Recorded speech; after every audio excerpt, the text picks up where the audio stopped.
So thank you.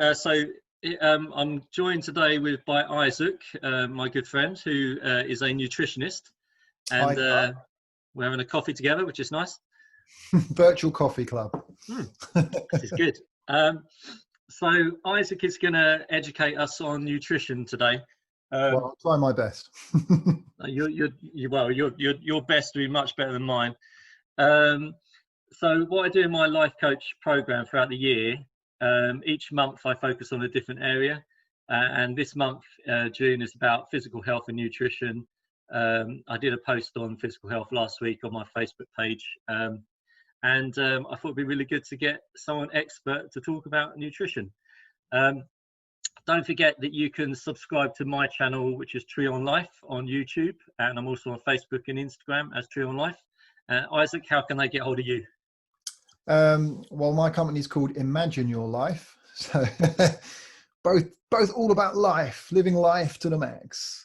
That's it. Yeah, so Imagine Your Life. I think on Facebook it's Imagine Your Life UK.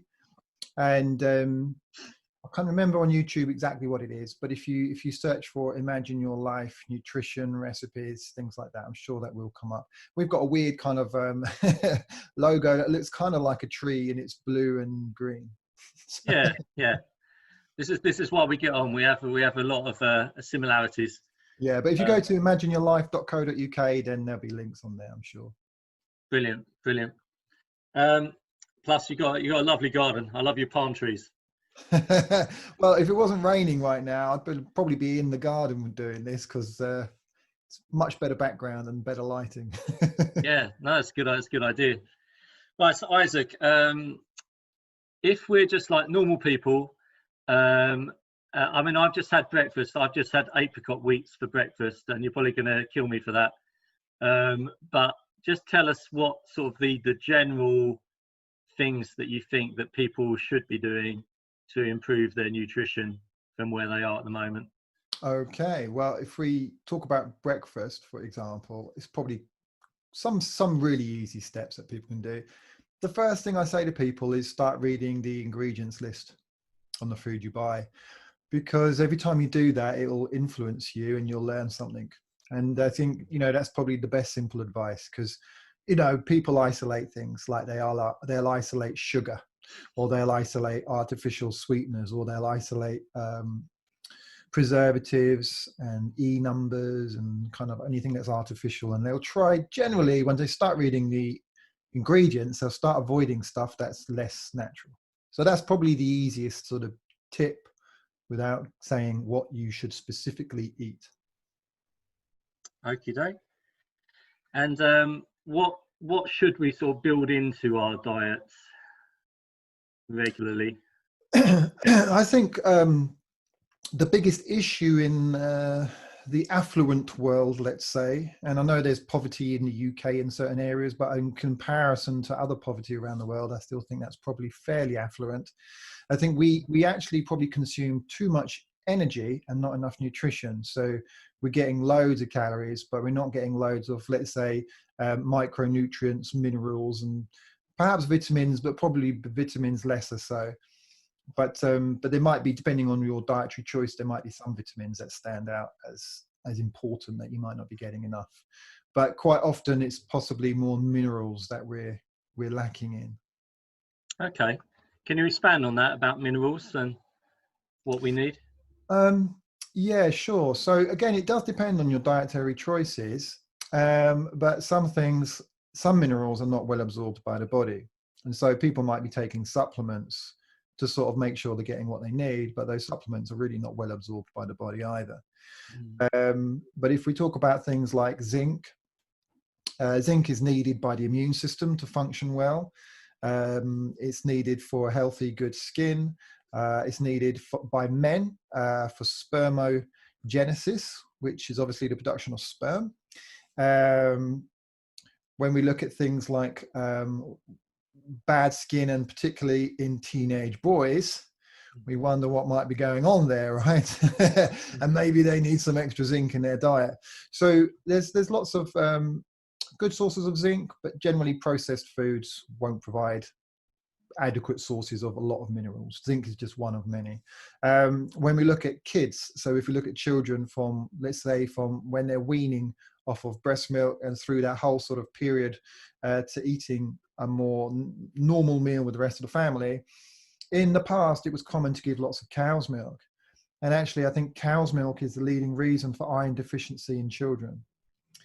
So there are factors within the milk that cause problems in the stomach. It can cause intestinal bleeding. But there's also factors in the milk that prevent the iron from being absorbed. But also, I believe, I can't remember the exact figure, but I think cow's milk is specifically very, very low in iron anyway. So even if you had the cow's milk with something that was rich in iron, there are factors in the cow's milk that could prevent the iron from being absorbed. Okay. And so what would you say are the top 5 minerals that we kind of really need to focus on then? I mean, they are, as a nutritionist, they're all important, but there are some that are definitely more abundant in food. But I would probably say my top 5, and it might depend on where you're on, whether you're man or woman as well. So for women, iron is probably more important because they obviously menstruate, so they lose blood. But depending what you're eating as a man and how much exercise you might be doing, iron is really important. So iron, definitely. Magnesium, zinc, and calcium, and iodine. So iodine is another good one to mention as well, because a lot of people don't get enough iodine in their diet, and it's something that you don't really read a lot about. You don't hear a lot about the only thing I remember about iodine is doing those pH tests in like chemistry labs when you were like at school. Yeah. Why do I need iodine? Iodine is necessary for effective thyroid production. It's utilized around the body in many ways, and actually there's a protective role against radiation by iodine in the body. So it's a vital mineral, and the idea that we're getting enough really is important, I think. And I think that there are various sources. For example, I said that cow's milk can be problematic, right? But cow's milk can have quite a bit of iodine in it. But the reason it has iodine in it is because they're cleaning the teats of the cow, because cows, udders are prone to infections and ulcers, and they're milking them like 3 times the amount of milk they'd normally produce, and so often they get these kind of problems. And there's actually a government allowance for the amount of pus that's allowed in a pint of milk, which I always find funny. I think I'm gonna have to steer the conversation away from cows here. But so when somebody says, "Oh yeah, but cow's milk is a good source of iodine," I say, "Yeah, but that's because they're trying to like reduce the infection on the cow's udder, so that's why iodine." But when we look at the Japanese, they eat a significant amount of seaweed, so that's where the Japanese get a lot of iodine. And obviously, the Japanese have been looked at in the past at people with good longevity, good health. But I have to say, I think probably now it's probably not as good as it was, because more and more processed foods come in, and things become more available, things become more cheap. So. Okay. And so those 5 minerals that are kind of like fairly essential. If I just took like a multivitamin pill, would that cover me? Well, it's really interesting. If you look at the research on multivitamins, multiminerals, and things like that, there's probably a small amount of benefit from them. But there's also a significant amount of research which has showed adverse effects. And perhaps some of the reason for the adverse effects on people's health is to do with the fact that in the body we have a certain amount of receptors, let's say for a mineral, let's say for iron, okay, or for zinc. Let's go with the zinc one. So there's a certain amount of receptors for zinc, but it's the same receptor in the body for zinc as for copper. So depending on the ratio of minerals that you're getting and whether there's a balanced amount of zinc and copper, you're suddenly going to cause an imbalance in your body of zinc and copper. And in the vitamins and the minerals, often people think, oh, more is better. And it's definitely not the case. And if you're taking the multi-mineral or the multivitamin or the complete package with a meal, then it's going to perhaps affect the absorption of the minerals from the meal that you're eating. But there's other consequences as well. So if we look at vitamin A, they they found that from dietary food choices, smokers had less occurrence of lung cancer if their vitamin A status was better. Okay. So they decided to do a study where they gave smokers supplemental vitamin A. And they actually stopped the study partway through because a ridiculous amount of these people smoking were getting lung cancer. Wow. That were taking the vitamin A. So they basically saw that the supplement increased the chance of lung cancer. Yeah. But if you ate the right food, it decreased the lung cancer. So obviously they Okay. had to stop it because of ethical reasons. It wouldn't have been right. Do you think it's is it still worth us taking these supplements though? Just in like an uneducated state. I mean, is it worth us just carrying on for the moment? I think, like, you know, if for example all you were eating was white bread, then there may be some benefit in taking a multivitamin, you know, but you know, just eating white bread is like going to be really bad for you anyway. So probably you won't cause more harm than what you're already doing. But for most of us that can access fruits and vegetables, and you know, you can eat very cheaply, very healthy. I think that's what the ideal aim would be. Okay. Well, so these kind of like 5 minerals and possibly like the major vitamins. What are the foods that I need to eat in order to get like a basic amount in my system then? Okay. It's good to eat a variety, but there are some really good foods. So when we look at oats for breakfast, oats actually do provide a significant amount of nutrition. And I can't remember the exact portion size, but I believe that according to my research, because I've created like a nutrient database to find out what's in the meals that I recommend my clients, it's well over 50%. It may be near 70 or 80% of magnesium provided just at breakfast time. Wow. So oats. yeah, I mean, that's obviously some fruit in there as well, some nuts and seeds. It's not just the oats, but I mean, it's an oat-based breakfast. If we look at buckwheat, you get even more. So in different parts of the world, they cook buckwheat as porridge for breakfast, and it's really delicious. Okay. So that's something I recommend for breakfast. Buckwheat-based breakfast. When we look at the nutrition of potatoes, they're actually super fantastic. I did that in one of my workshops. I put up like the nutrient, what's provided by a potato. I didn't tell people it was a potato, but I put it up on the screen. It provides this, it provides this, it provides this, it provides this. And then I put up something else, and I can't remember what I compared it to. And I asked people to guess either which was which or what they thought it might be. And the potato was just remarkable, the amount of nutrition in a potato. And there's a guy in Australia who did a potato diet. He just ate potatoes for a whole year. And he's interesting to check out. He's called Spud Fit on YouTube.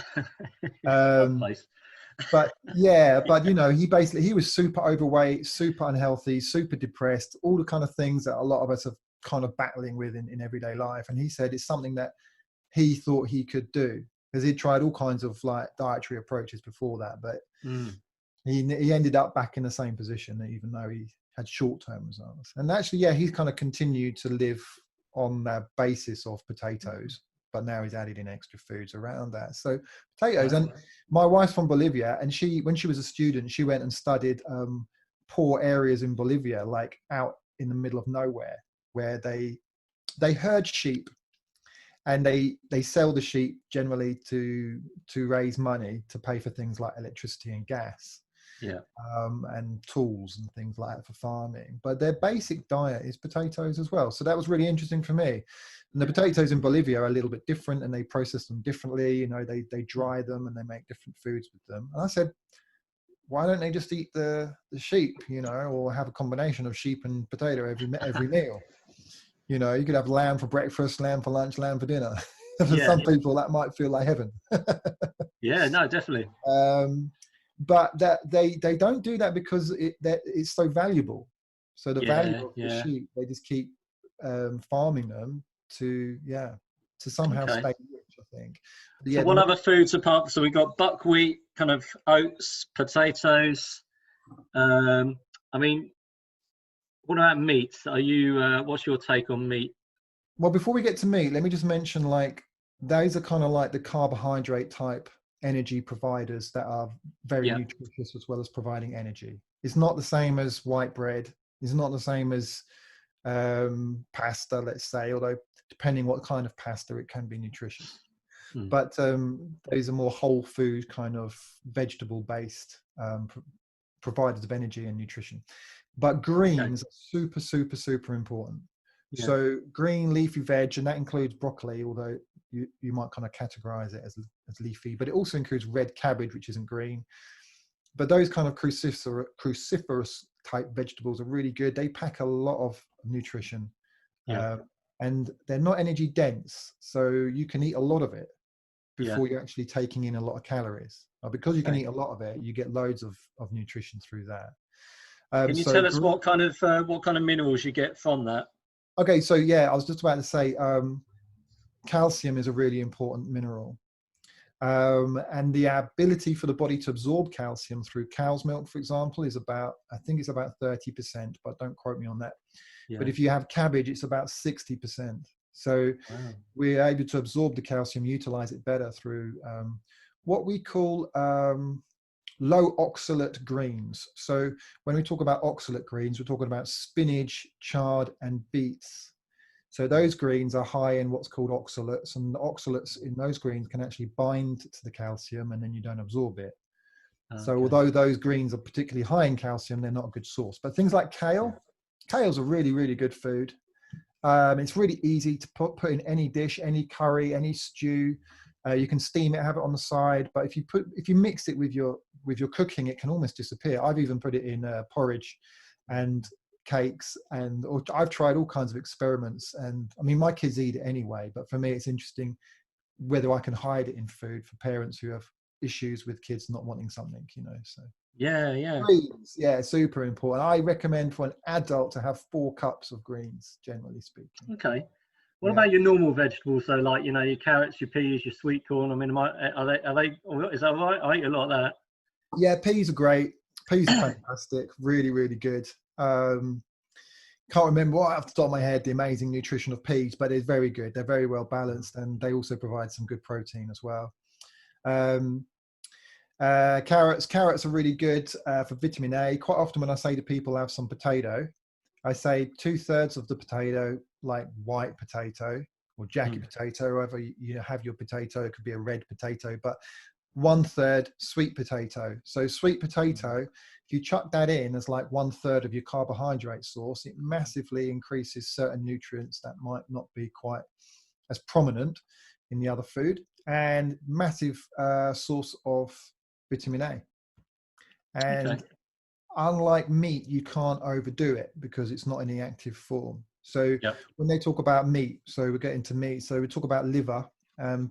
Pregnant women are often told to avoid liver, and it's because the amount of vitamin A in liver can be really high, and if you have a lot of it, it can affect the baby.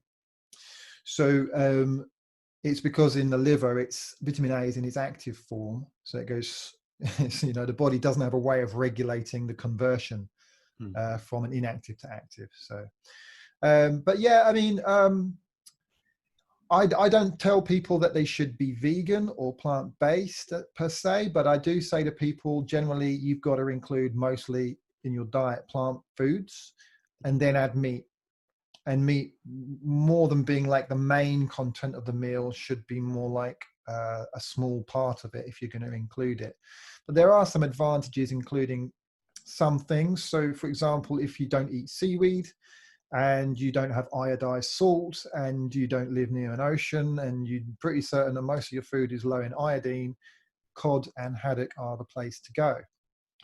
So cod is probably the better source of iodine in that scenario. But yeah, so that's potentially something Okay. for Well, people let to me consider. let me throw you some like practical situations out there then. So if I run through a few of the meals I might have, Yeah, go for You it. tell me. You tell me if that's good or bad, and what I need to add to it. Okay, go for So, it. okay. So let's say I have pasta with meatballs in a sauce that I buy from a supermarket. A nice sauce, maybe like Lloyd Grossman. Um, and I maybe put some herbs in there. And the pasta is whole wheat. What do you think about that? Okay, a couple of things about whole wheat pasta. It's quite high in protein, actually. Can't remember the top of my head, but it could be between 12 and 15% or something like that in protein, depending on the type of wheat that's been used to make the pasta. It's also high in fiber, so it could make you gassy if you have a lot of it. Oh. So that's something to consider. For me, when people talk about pasta, I'd prefer everything in the whole food form rather than anything sort of processed. So you could say that bread and pasta wouldn't be as good as cooking the wheat in its whole kind of intact grain and making like I don't know, a porridgey mash or something like that with it. You know, I always think, how did our ancestors eat that stuff before we had the ability to grind it and make dough? But can I? Is it okay for me to get just whole wheat pasta though? Yeah, absolutely. Yeah, you know, I don't have a problem with eating whole wheat pasta. Like for Yeah. the general healthy person, I don't think whole wheat pasta is bad for you. But there are some people that will definitely want to restrict whole wheat pasta. But that's a different Okay. category altogether. But for the average person, I don't have a problem with it. It's definitely better than the standard white pasta. Okie doke. So in terms of the sauce, again, read the ingredients because they're going to be better sauces than others. In my experience, a lot of the sauces have preservatives and sugar. It's really easy to make your own sauce as well. So and it will save you a lot of money. So I think, you know, it's good to know if that's something that you really enjoy. It's good to just do a bit of research on the internet on recipes on how to make an easy tomato-based herby sauce in like 10 or 15 minutes. Okay. And then create your own version. So you might perhaps put like a bit more garlic in it, or you might like more oregano in it. And Yeah. so you can tweak it to your own preference then. And then if you made a whole big batch because you didn't want to be doing it every day, then you can just freeze it Okay. in like small portions. So If that's I am looking at the sauces though, what am I looking for on the label? On these sort of supermarket ones, what do I want to sort of avoid? I think generally probably added sugars and added preservatives. Yeah. Okay. What does Yeah. a preservative look like on a label? Do you know what because do You're you know so what? healthy now, you don't know. Yeah. If you'd asked me this like 10 years ago, I'd be able to list off everything like that I just read in the supermarket the other day. But because I know what I buy now for the past 8 years, I haven't read a label really. The only time I really read labels is if one of my clients shares with me something that they want or they're enjoying and whether they should continue to enjoy it. And Yeah. I might then look at it. I mean, the other thing is it could be super high in salt. Yeah. Um, Yeah. but I think probably the bigger issue is the preservatives, the E numbers, and anything that you actually read and you think, what on earth is that? That doesn't even sound like, that sounds too scientific to be natural. Just And Google it. especially like the E numbers as well. Yeah, well, I think that, you Yeah. know what, some E numbers I think are actually from natural ingredients. It's just they've been processed. So Okay. it's not that all E numbers are completely unnatural. But yeah, it's worthwhile checking what they are. I find one thing in the supermarket that I was looking for not long ago to see if there was something more natural. It was tortilla wraps, right? Okay. And it was full of weird, like homogenized, like some kind of processed this, that, and the other, and then all Yeah. these E numbers. And I was like, how many E numbers do you need? But then I Yeah. found in Sainsbury's Lebanese wraps, and it was like water, whole wheat, salt, and maybe a Yeah. bit of virgin olive oil or something like that. It was like 4 ingredients, and that was it. And I was like, well, if they can do it, why doesn't everyone else? Yeah. Yeah. And I think it's because they can produce stuff in bulk. They can produce it, and it will last for ages, so it doesn't go bad. So people then are happy to stock their shelves with it, not having to watch the dates too much. And yeah, I think there's a lot of, you know, it's all about money generally. But there was a saying that if food doesn't go bad, it means it's already bad. So, Okay. Okay. Yeah, that's fair enough. Yeah. yeah. I don't McDonald know. burger. Okay, let's say Tuesday then. Tuesday I have Well, cod I didn't mention the sticks. meatballs. Oh, sorry, go on then, quick. We've got to get the rest of the meals in yet. Okay, all right, yeah. So yeah, the meatballs. I mean, I would just look at what's in the meatballs.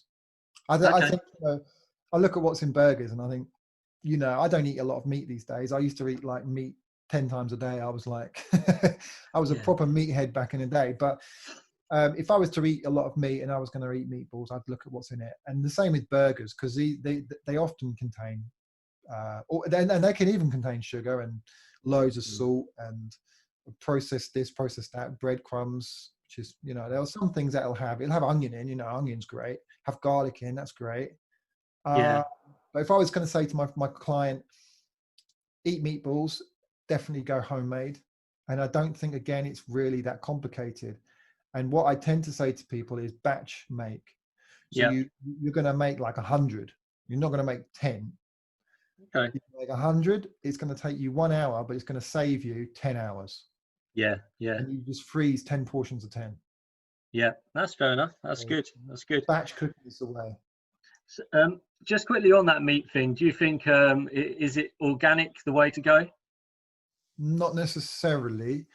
I mean, there are some farms in the UK that sort of are public about their farming practice, but to get organic registration or certification, it's too expensive for them. They are low turnover type farmers who don't push steroids or antibiotics into their production line, and they don't spray anything, And the other thing is, you could have an organic farm right next to a non-organic farm, and you're going to get cross-contamination anyway. What I would say is, like, if you eat meat, then organic's better and are preferable in general terms, and grass-fed, because it affects the fat profile of the animal. So animals that have been raised naturally eating grass tend to have much higher omega-3 fat in their meat than the equivalent that's been kind of factory farmed or whatever, and fed grains, and it isn't really natural. I used to think that wild, like game type meat would be the better option. And certainly nutritionally, there are benefits. It's leaner. It can contain higher levels of things like zinc that we talked about earlier.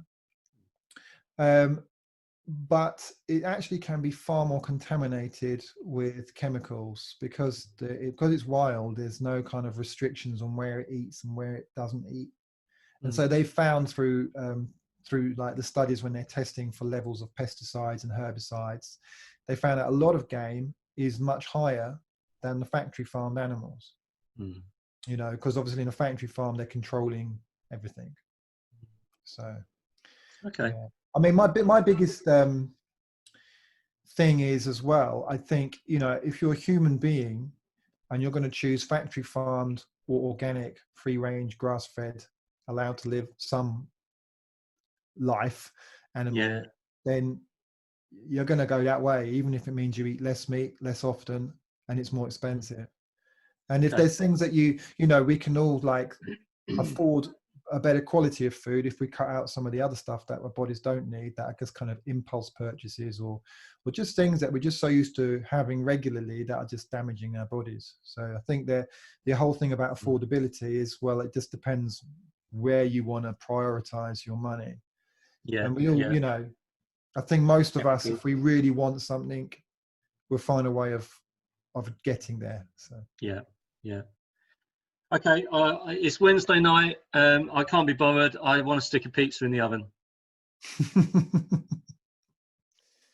So, well, pizza, I think, probably is my personal biggest like weakness. If I'm at a wedding and there's like pizzas laid out, and actually, I'll tell you, I was at a wedding and the guy, instead of like arranging the catering company to do pizzas, he'd phoned about 10 different pizza delivery places and ordered like 20 pizzas from each one. And seriously, there was like 200 pizzas turned up in delivery. I would love to see you in like a tomatoey mess with like loads of pizza like lying around you, like. Oh, pizza, like, wow, for me it was like the best food as a kid. Like, to get a job working for a delivery company because you got free pizza, well, because you worked for them, was like a dream that never came true. but yeah, it's So what should I do now if I'm going to cook a pizza? What do I do?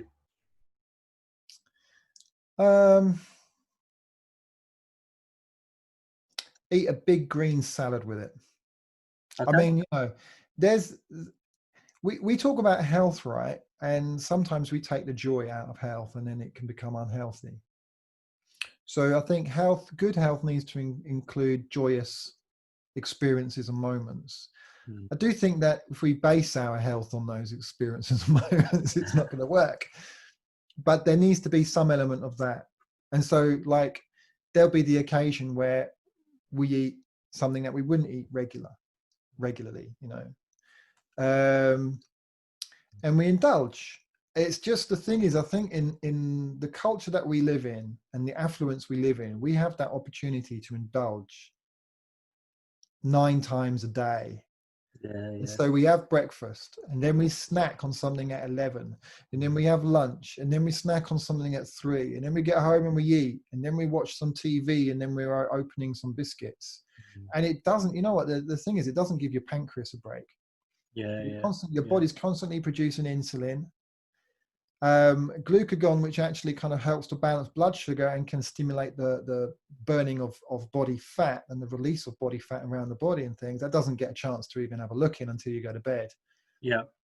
And perhaps because we've overeaten through the day, glucagon's like not really doing a lot in our sleep either. So, and that's why, like, some people, they get immediate benefits when they start doing intermittent fasting or the 16-8 or the 5-2. There are some immediate benefits. Suddenly their body goes, thank goodness for that break. And it can kind of like react, but then the body is so clever, it then understands that, hey, hold on a minute, I'm not getting energy as much as I used to.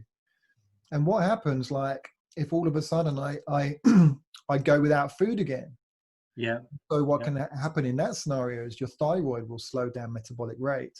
And there's other things as well, because you're not eating to satiation, then your body's secretion of a hormone called leptin reduces, and that also affects your activation of thyroid hormones. So metabolic rate generally will slow down, and with different people it takes different amount of time to do that. And then they put the weight back on, basically. So it's a bit of a difficult scenario. So how can someone, would you suggest a certain kind of food for snacking? Or if someone was trying to lose weight, what would you suggest? If someone's trying to lose weight, I tell them not to snack. I generally say reduce the energy density of your meals. So you can basically hit a caloric deficit, but still be full up. And the way to do that is to look at the foods that are lower in calorie density. So greens is a no-brainer, I mean, the easiest example is if you take 2 tablespoons of olive oil, that's 240 calories. No, really? So you can imagine you're eating this lovely big green salad, which is only like, it's huge. It's like this big. It's about 200 calories.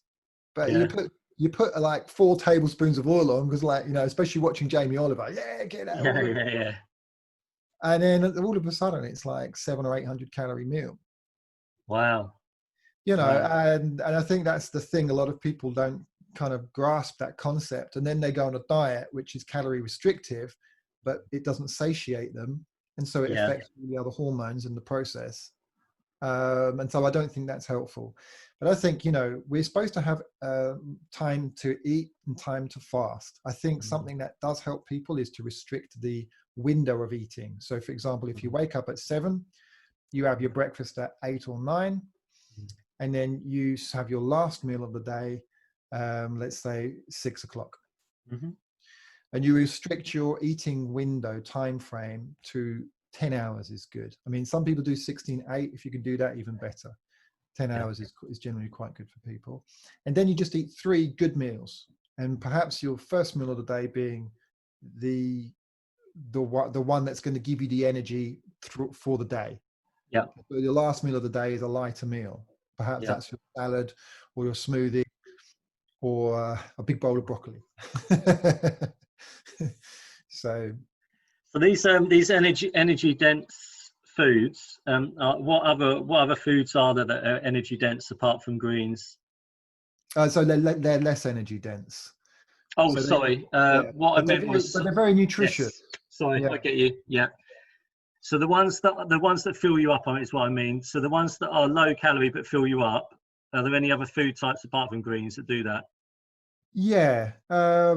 If you look at, I mean, if we looked at our ancestors who ate probably a diet that provided around 70 to 100 grams of fiber per meal, and the fact that these days we're only getting between 16 and 20.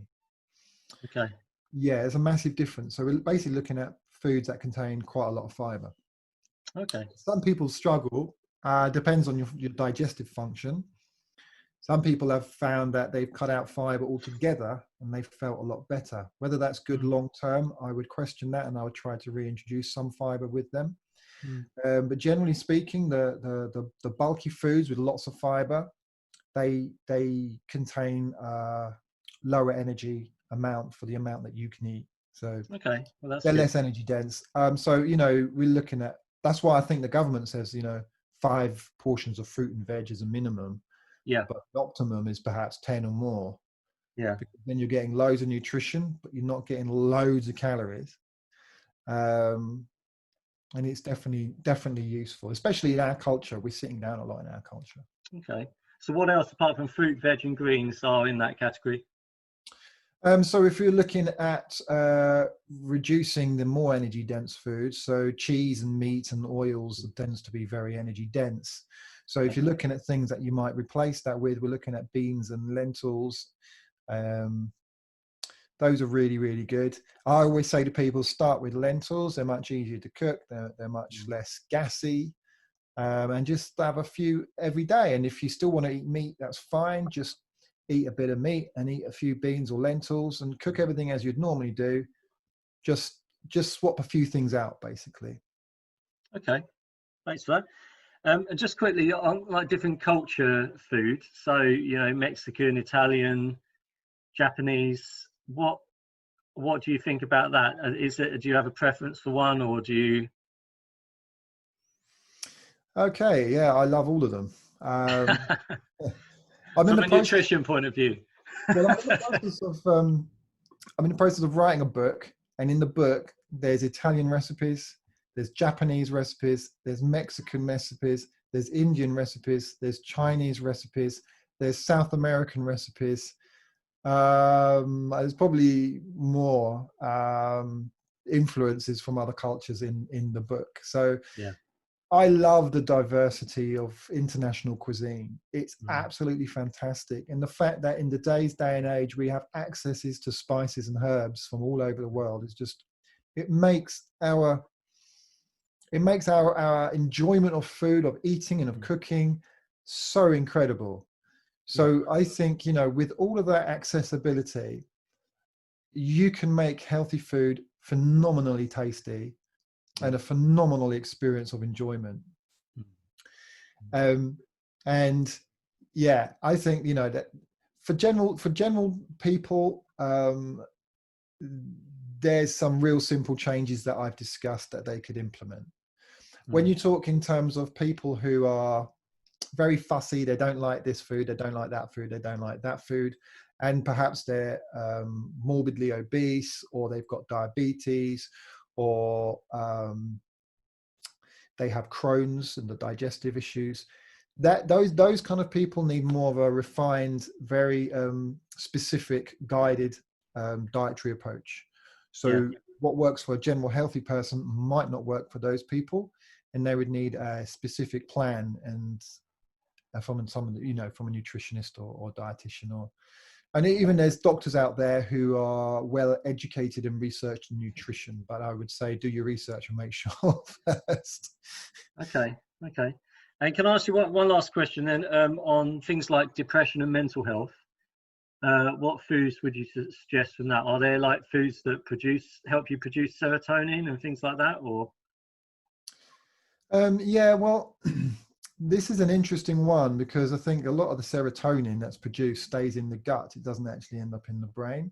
Mm. It was a while ago that I did that study and read that information, so I might be misquoting slightly there, but I think brain health and mental health has a lot more to do with gut health than people realize. So they have made a connection between the gut and the brain in the scientific literature. I think it's one of those things that as technology and improves and we're able to study things better, that we'll become more and more aware of the exact. Well, isn't it true that there's brain cells in your gut?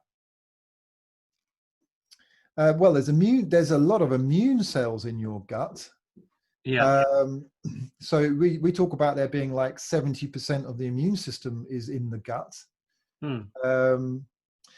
And if you think about how the food you eat can affect your immune system, I mean, that's massive in terms of its impact on mental health.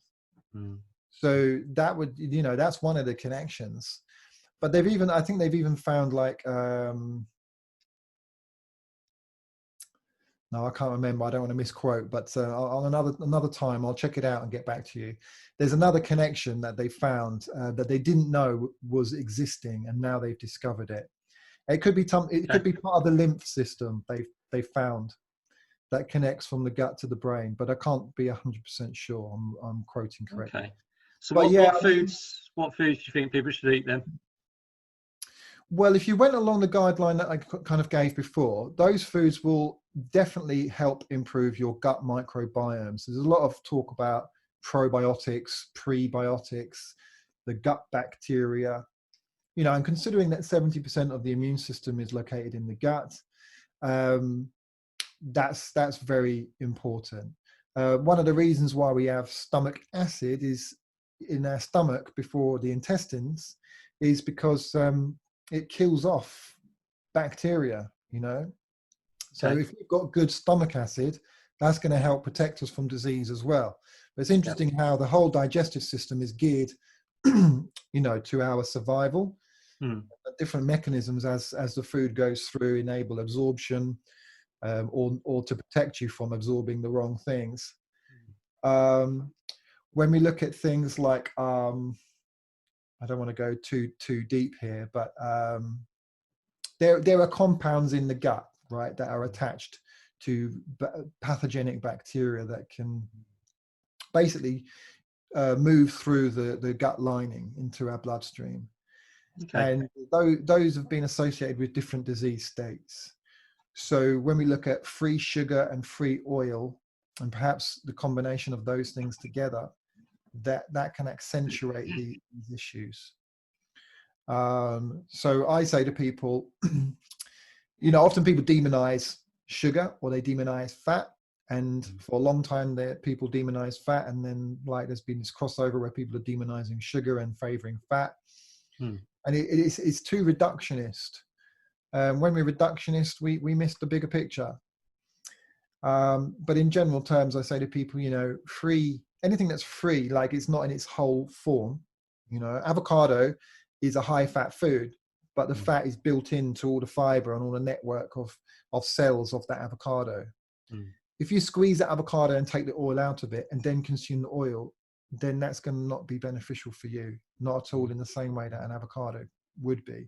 And that's not to say that you can't do a study on avocado oil and provide a whole list of benefits.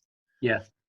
But again, that's different to saying, is it good to have avocado oil versus eating a whole avocado? Yeah. You can't compare the two.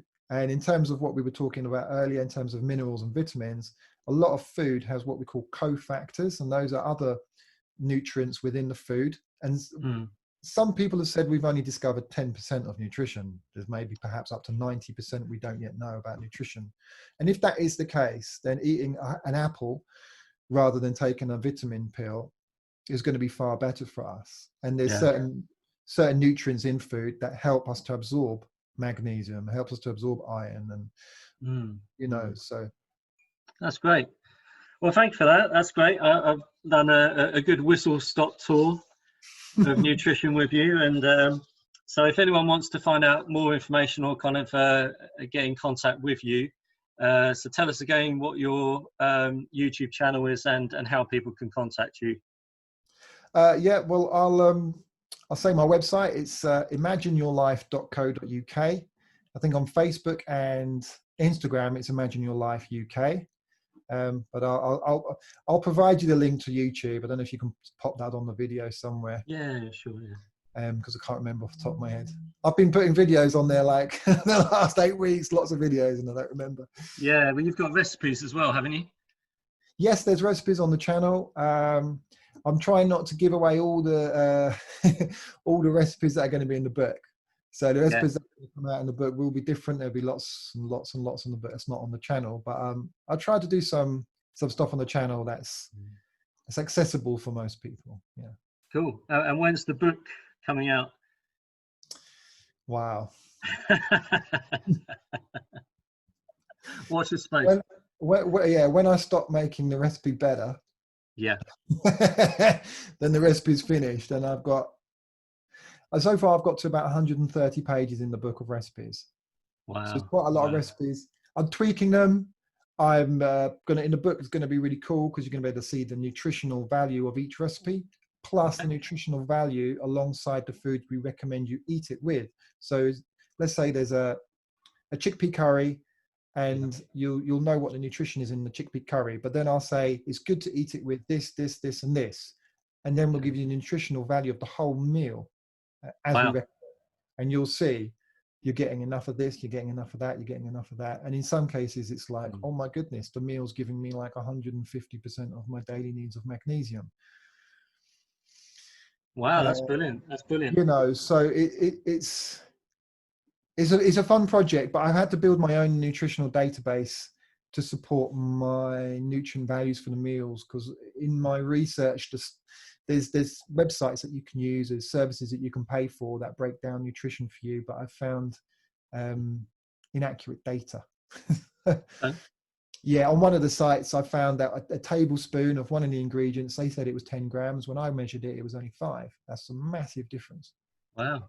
Wow. So then when you look into like the official science of that particular ingredient and what nutrients it contains, 5 grams makes a big difference to 10 grams, and especially if you're adding 5 tablespoons, massive difference on the nutrition. So to get it right and really reflect the best science, I've created my own database for that.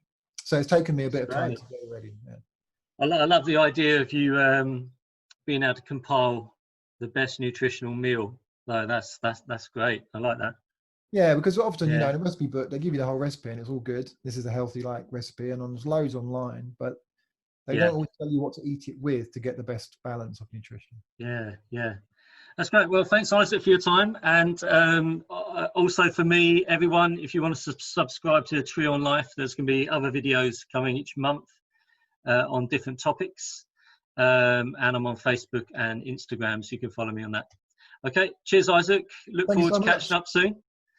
And yeah, I'd say enjoy the day, but the weather's not too great. But don't worry, I'm going to be stuck in the kitchen cooking and tweaking. So yeah, finish your book. Yeah. See you later, mate. Take care, buddy. Bye bye.